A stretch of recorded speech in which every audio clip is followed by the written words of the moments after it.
ပရိသတ်အားလုံးမင်္ဂလာပါဒီနေ့ကျမတို့ channel ကနေတင်ဆက်ပေးမှာကတော့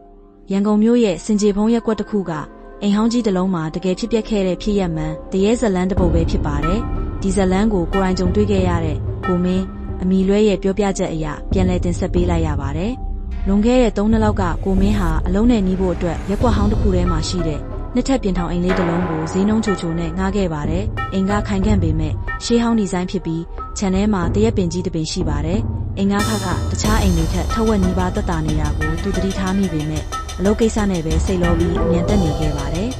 ပထမ3ရက်လောက်ကတော့ဘာမှမဖြစ်ပါဘူးဒါပေမဲ့4ရက်မြောက်နေ့ညနေ2နာရီလောက်မှာကိုမင်းနိုးလာခဲ့ပါတယ်အပေါ်ထပ်မှာအိမ်နေတဲ့သူ့နားထဲမှာတောက်ဆိုရဲ့အတန်ကိုကြားရတယ်တစုံတစ်ယောက်ကတစ်သားချမ်းပြင်ပေါ်မှာလမ်းလျှောက်နေတယ်လို့မျိုးပါသူကကြွတွေများလားလို့တွေးခဲ့ပေမဲ့နောက်ရက်တွေမှာတော့အတန်ကပိုစိတ်လာပါတယ်တခါတလေအောက်ထက်ကမီးဖိုချောင်မှာပကံဆေးနေတဲ့အတန်တွေကုလားထိုင်ဆွဲရွှေ့တဲ့အတန်တွေကိုအတိုင်းသားကြားနေရပါတယ်တညမှာတော့ကိုမင်းဟာအလောက်ကပြန်နောက်ကျပြီးရေချိုးဖို့ပြင်နေတော့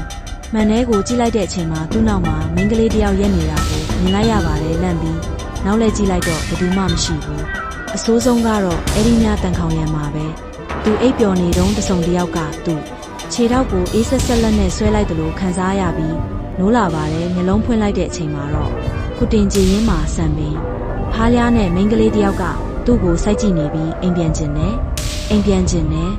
လို့ခတ်တိုးတိုးရေရွတ်နေတာကိုမြင်လိုက်ရပါတော့တယ်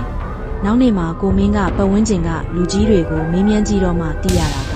အဲ့ဒီအိမ်မှာလွန်ခဲ့တဲ့9နှစ်လောက်ကနေကပ်လာပြီးအိမ်ဖော်လုပ်တဲ့မိန်းကလေးတစ်ယောက်ဟာအိမ်နွမ်းနဲ့စိတ်နဲ့ယောဂဖောက်ပြီးရုတ်တရက်ဆုံးပါသွားခဲ့တာပါသူမရဲ့မိဘတွေကိုလည်းအကြောင်းမကြားနိုင်ခဲ့ပဲဒီအိမ်မှာပဲနာရေးလုပ်ခဲ့ကြတာဖြစ်ပါတယ်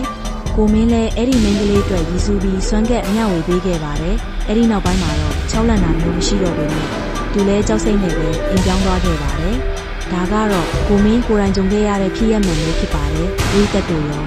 အိမ်ငားနေရင်အခုလိုထူးဆန်းတာမျိုးကြုံဘူးပါသလားကောမန့်မှာရေးပေးခဲ့ပါဦး